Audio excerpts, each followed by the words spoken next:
समय पर बारिश नहीं होने के चलते खरीफ फसल का आच्छादन हुआ काफी प्रभावित। अचानक बारिश होने से फसल में अनुकूल प्रतिकूल दोनों प्रतिक्रियाएं देखी जा रही हैं। इस बार पूरे देश में कई ऐसे क्षेत्र हैं जहां बारिश का अभाव हुआ, जिसके चलते खरीफ फसल का आच्छादन काफ़ी प्रभावित हुआ है और फसल पर खासा असर पड़ा है। अगर हम बिहार राज्य की बात करें तो खरीफ मौसम में हमारे प्रमुख फसल काफ़ी प्रभावित हुए हैं, जिसमें धान, आलू, दलहन पर खासा असर देखने को मिला है। मौसम विभाग की माने तो जून और जुलाई में बारिश होनी चाहिए, जिस मात्रा में बारिश होनी चाहिए वह नहीं हो पाया है और धान के पिछड़े खेत में ही जलकर बर्बाद हो गए। किसी तरह नलकूपों और जलाशयों में पानी पटवन कर कई जगह धान की खेती की जा रही है, परंतु सही समय पर बारिश नहीं होने के चलते फसल काफी प्रभावित हुआ है।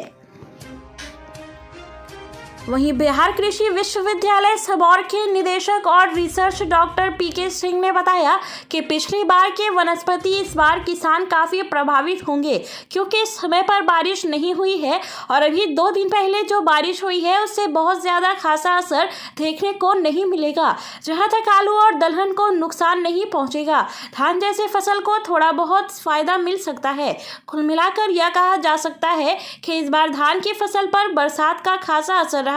समय पर बारिश नहीं होने के चलते फसल प्रभावित हुए हैं। आगामी 2 दिन पहले बारिश से बहुत खासा असर नहीं होगा फसल को, वही सीजनेबल फल सब्जियों को फायदा पहुंचा है। हम यह कह सकते हैं कि पिछले 2 दिन पहले हुई बारिश से अनुकूल प्रतिकूल दोनों प्रतिक्रियाएं फसलों पर देखी जा सकती हैं।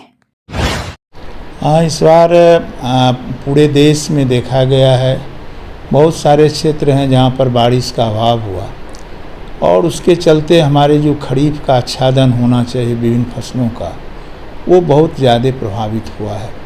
आच्छादन भी प्रभावित हुआ और उसकी भरमार भी समुचित नहीं हो पाई। अगर हम अपने राज्य बिहार की बात करें तो खरीफ मौसम में हमारी जो प्रमुख फसल है, खाद्यान्न फसलों की बात करें तो धान हमारी प्रमुख फसल है, जो पूरे कृषि योग्य जो हमारी क्षेत्र है उसके 60% क्षेत्र में धान की खेती की जाती है।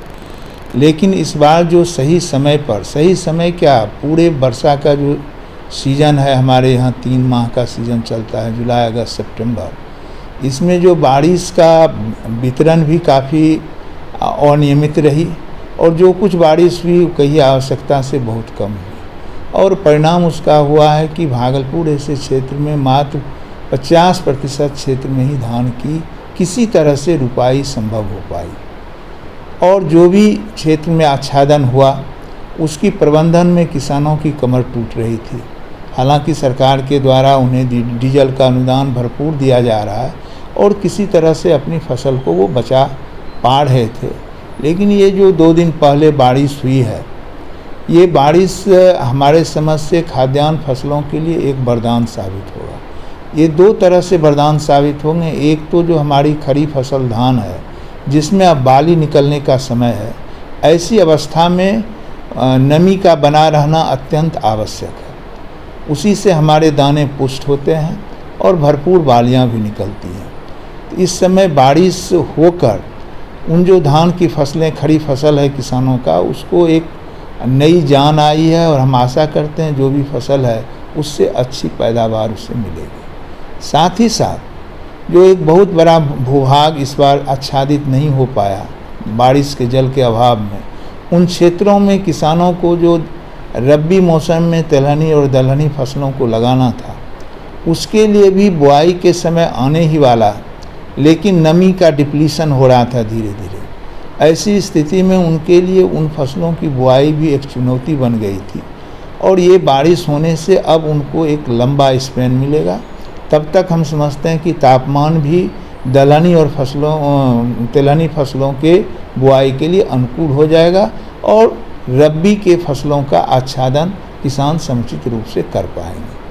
तो इन्हें एक तरह से कहा जाए कि ये बारिश किसानों को एक नई जान फूंकी है और हम आशा करते हैं कि खरीफ में जो क्षति हुई है उसकी पूर्ति हमारे किसान रबी के मौसम में फसल उगाकर निश्चित रूप से प्राप्त करेंगे।